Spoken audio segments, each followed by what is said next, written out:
You're like, All right, good morning. It is March 11th, and just for some context, about a month ago was Disability Advocacy Day in the State House, and we had received a request to get some testimony, but unfortunately, with that specific day, we weren't able to get any folks in to testify. But I was told that today there would be availability and folks would be in the building to testify, and so I wanted to make some of that time for some of the advocates to come in and testify on Disability Advocacy Day, even though it was a month ago. But so that's why we're having this hearing, and also just for logistics and timing purposes. I think I had mentioned there was 30 minutes, but our schedule is a bit more flexible this morning, so there's 45 minutes. So and we can kind of put things here and there if it's necessary to go a little bit longer, but just wanted to make sure folks were aware of that. So with that context being out there, please introduce yourself and the floor is yours. Thank you. Honorable Chair, Chair, Senators. I'm Laura Cushman, and I'm an attorney from Disability Rights Vermont. And thank you for the opportunity to speak with you today on disability advocacy and for making the time after the fact. Really appreciate that. If you're not familiar with us, and you probably all are familiar with Disability Rights Vermont at this point, but Disability Rights Vermont is the protection and advocacy agency for the state of Vermont.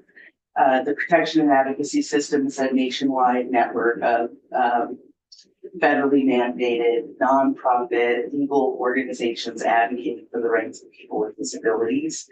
The United States Congress established the P&A system in the 1970s after Lindsay exposed the horrific and negligent treatment of people with disabilities at a New York State facility known as Willowbrook. P&As receive federal grants to investigate and remedy abuse, neglect, and serious rights violations impacting individuals with disabilities, whether perpetrated by state actors, private facilities, caregivers, employers, or others. Disability Rights Vermont is also designated by the governor as Vermont's mental health care ombudsman. And as part of our advocacy efforts, Disability Rights Vermont is a member organization of the Vermont Coalition for Disability Rights, and our executive director is the VCDR vice president. VCDR is a statewide coalition of member organizations advancing the human and civil rights of Vermonters with disabilities. Informed by the experiences of people with disabilities and service providers across Vermont, VCDR engages in legislative and policy advocacy to protect dignity and strengthen community-based supports. This year, we're asking legislators to write disability rights into every bill. And you may have already heard this, but this is our position this year, is we would like for our legislators to consider disability rights in every bill. People with disabilities are the largest minority group in Vermont and across the country. Disabilities are a natural part of the human experience at any given point in time across our lifespan, regardless of age or race, ethnicity, gender, or income. Every single one of us is or may become a person with disabilities. There are too many places where people with disabilities are not given equal opportunities under the law and are forced to try to gain access or request accommodation. Disability Rights Vermont and the various member organizations of the Vermont Coalition for Disability Rights ask that you make policies having considered their impact on the disability community with universal accessibility and equity in mind. We hope you will be free of disability bias and make policies that demand inclusivity from the start, so that people with disabilities don't have to take additional steps to access what their non-disabled community members access freely. There are currently 56 bills in the Senate Judiciary Committee for the 2025-2026 legislative session, according to the website. And several more will be coming your way at the end of the week when bills cross over from the State House of Representatives. All of the bills should be considered through a disability lens, even if the word disability does not appear in the bill text. This year, the Disability Rights Vermont's disability advocacy efforts have been focused on several crucial issues. 8 of the bills currently in your committee have been or are being monitored by disability rights, along with 57 other House and Senate bills that involve policies that will directly impact people with disabilities. Just to name a few, currently S-193 and S-272 are in your committee. Both bills propose forensic facilities that would infringe on the civil liberties of people with disabilities in ways that would never be acceptable for people without disabilities.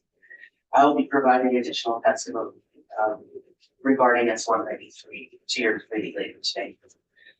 Disability Rights Vermont has long taken a stance against investing Vermonters' funds in institutional treatment facilities at the most restrictive levels of care, and we have advocated for investment in improving our systems of care by creating more home and community-based services, residential care, shared living facilities, peer support, and crisis intervention services. Disability Rights Vermont has also been focusing efforts on working in coalition with other civil rights and disability rights organizations, including the Human Rights Commission, ACLU of Vermont, the Vermont Center for Independent Living, the League of Women Voters, and others, to make recommendations that will remedy institutional inequity in our voting systems.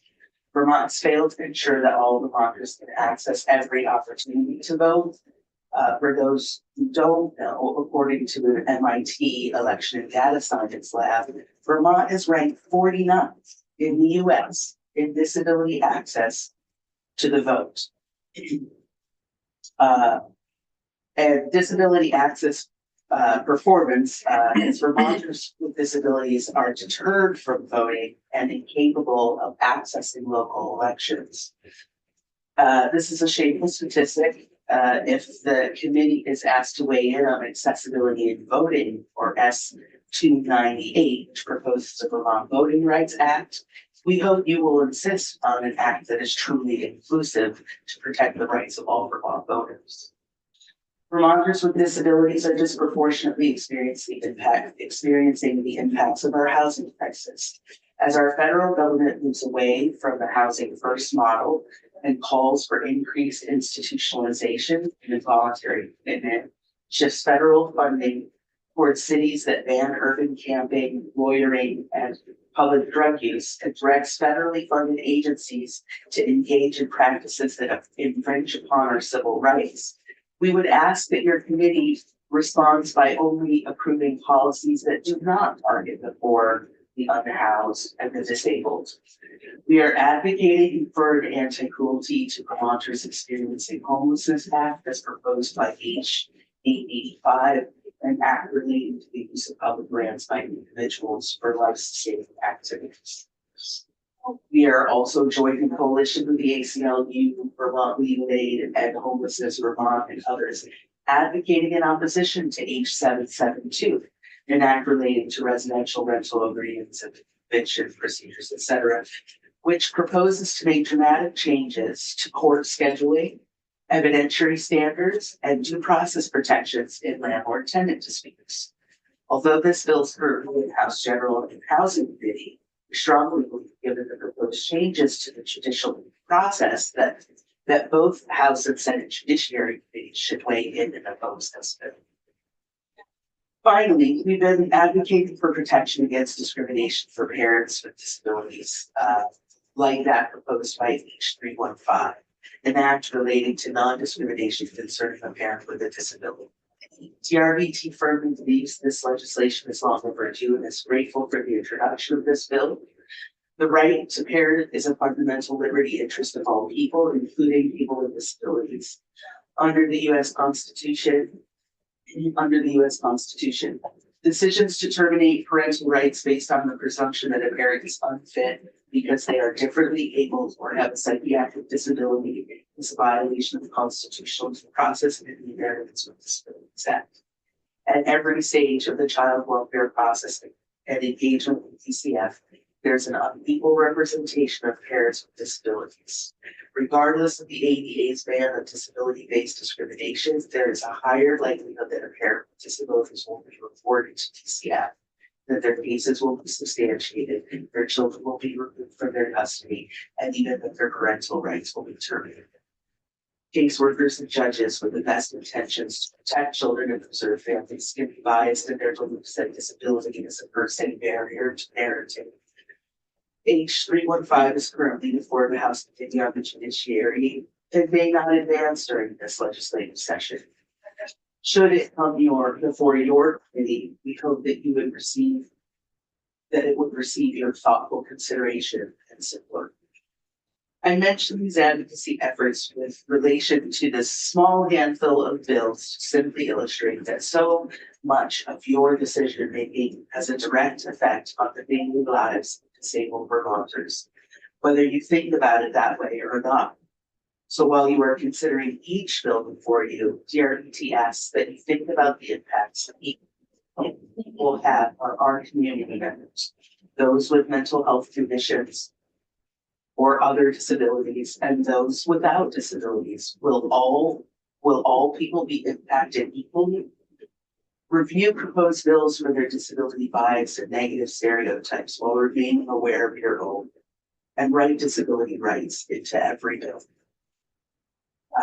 Knowing that you have a tremendous amount of work ahead of you, I thank you again for listening and taking the time and giving me this opportunity to talk about disability advocacy. And I'm happy to answer questions or provide information. Thank you. Senator Rose. I have a question, but it's related to another committee. There's a bill in health and welfare that's looking to set up a working group to revamp the mandated reporting process. Have you been asked to come in on that bill? We have not. Okay. Yeah. I will. We'd be happy to, provide testimony if it's requested, that's for sure. Would that be a task force or working group that you would want to be a part of? Anytime disability rights is considered and there is a task force, we're happy to contribute. Okay, absolutely. And I, as the drafter of that bill, apologize that you weren't included. It was a very last minute get something in. Yep. But those laws haven't been updated since the 1990s, and multiple folks have pointed out that they need to be. So I will talk to the chair. That's on our monitoring list. I did have one question, maybe just more of a logistical thing, but regarding writing disability rights into every bill, would it make more sense and be more comprehensive if there was just a disability bill of rights that existed? I mean, it seems a little like shooting for the stars, but yes, of course. And I would actually want to look and see if that's where that's been done before, and see what models out there, because of course we would want it to disability rights bill if there was enough support for it. Yeah, the reason I ask is because I know we've had conversations in the past with other committees about tenant bill of rights. There's sportsman bill of rights, things like that. Yeah. I think it would make sense for there to be a disability bill of rights too.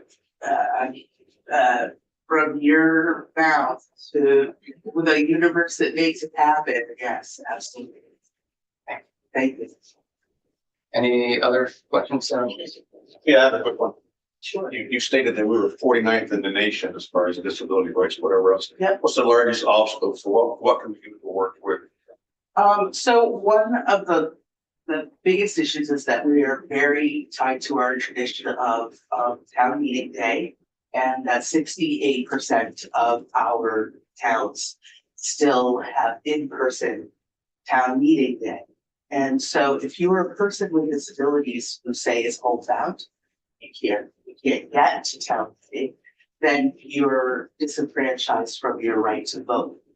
Town meeting day, select board meetings, school board meetings, etc. That's one of the largest barriers.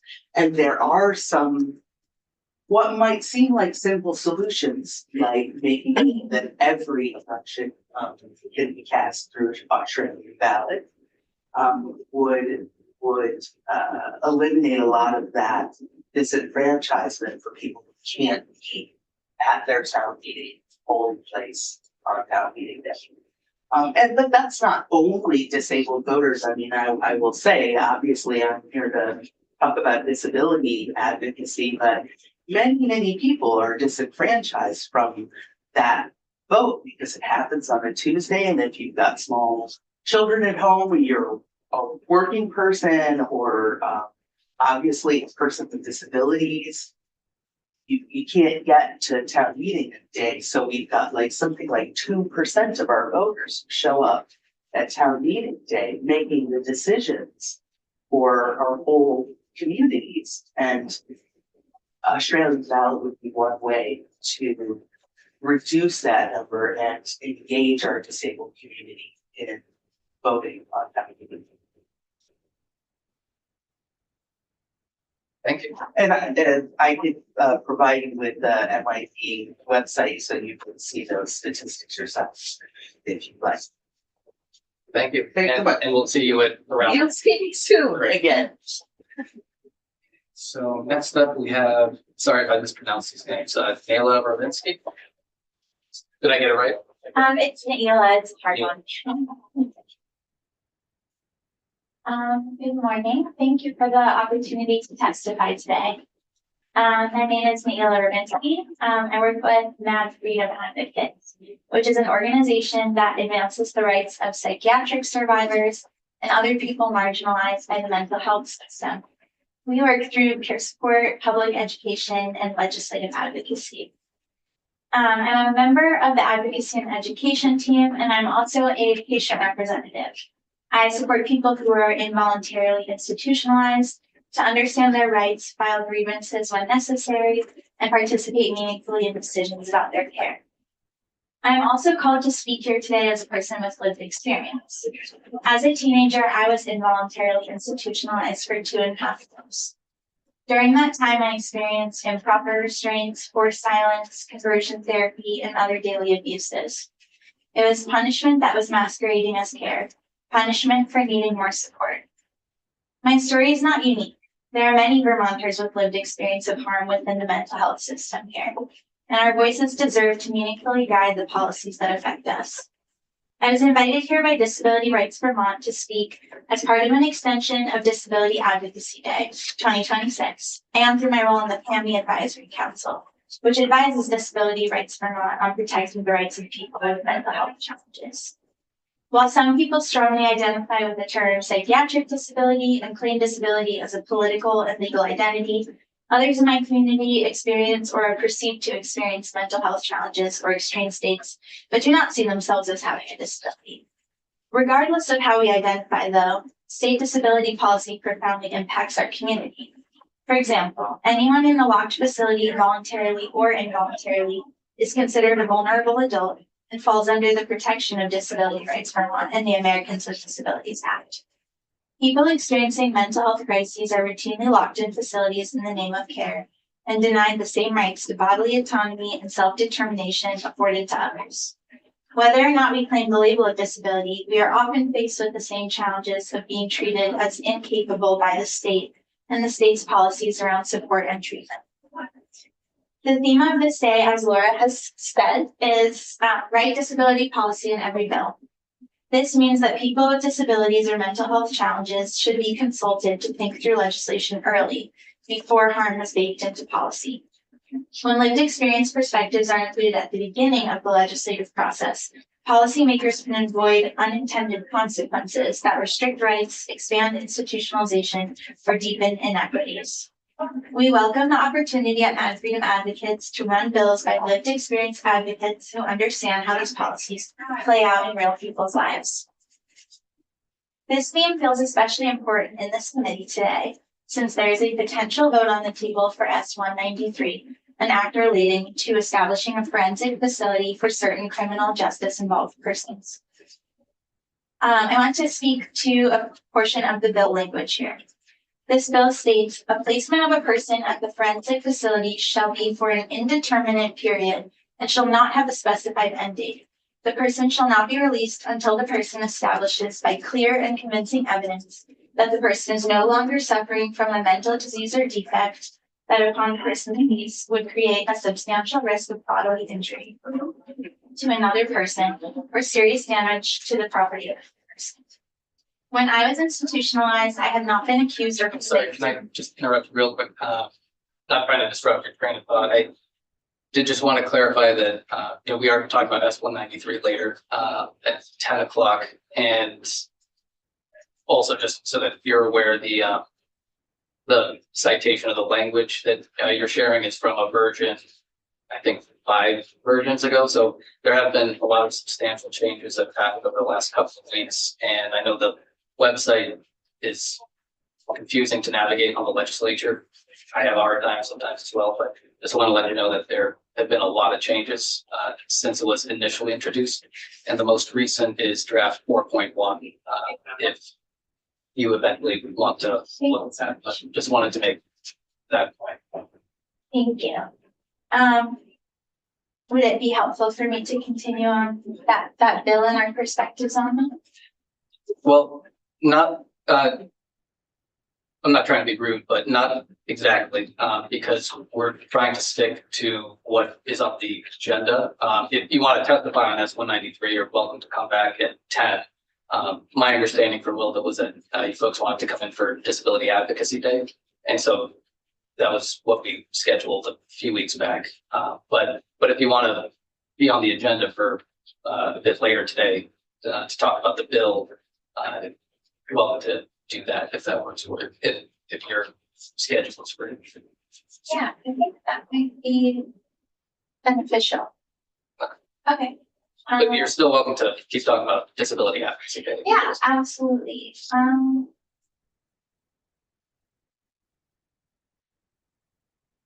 Okay, great. I will finish this last part and then I'll come back for that middle section. If that works for y'all. Thank you so much. When I gave Disability Advocacy Day testimony to the House Healthcare Committee last month, I was told by a legislator that often the voices that are loudest are those from institutional staff that they hear from. I understand that this committee receives a lot of pressures from big entities and organizations. I would hope that the voices of people with lived experience of disability, of mental health challenges are not drowned out and are able to be given their weight in these conversations. Vermont has long struggled with shortages of housing, community placements, and supportive services. We need to address those gaps in order to accurately improve public safety, which is, I know, the charge of this committee.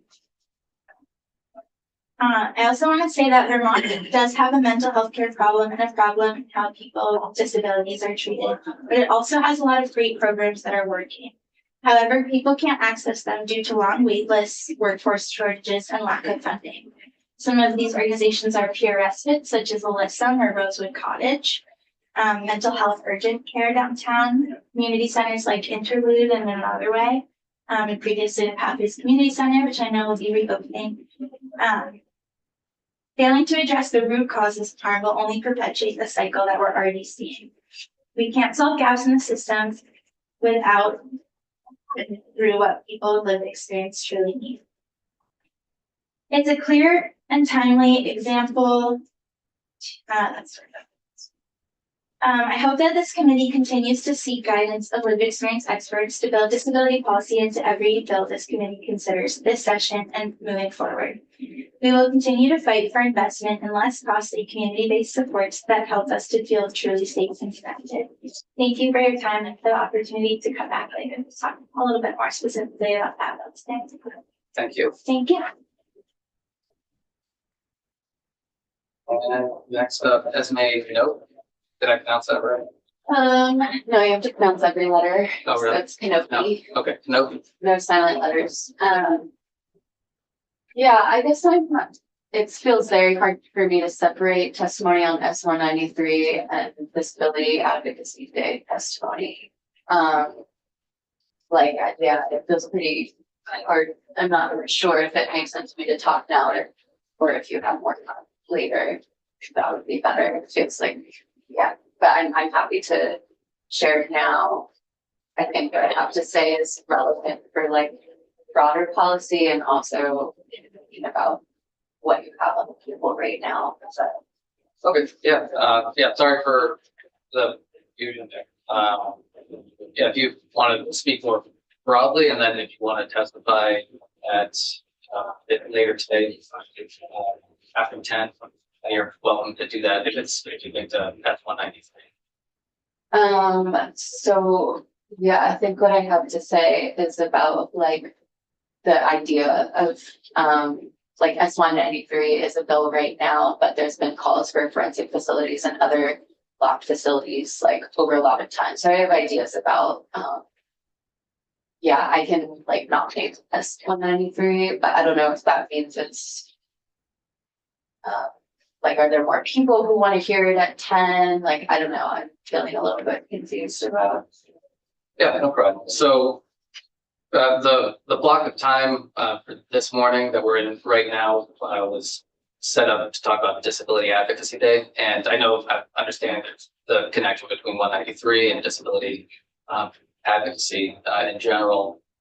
But I'm just trying to stick to what the agenda is, just because this was set up roughly a month ago because we missed Disability Advocacy Day, but it actually was happening.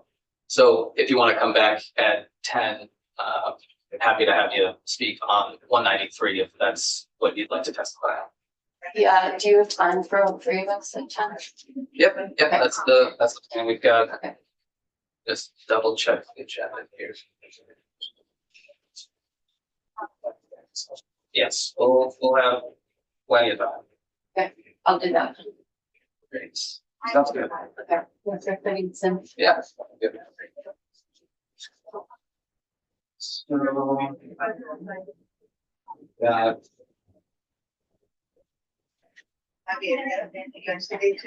Hi, everybody. is the attorney for 203 or were they coming in? No. Yeah. Okay, so 203 at 9:45. That should only take a couple of minutes. And we'll start back up again with 193. And also, if you've had the folks for 10 o'clock, that is that. And it's Cassidy is testifying in person or on Zoom. Please, person.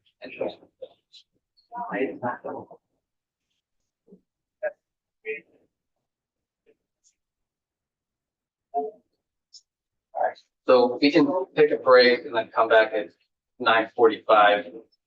Deal with S203.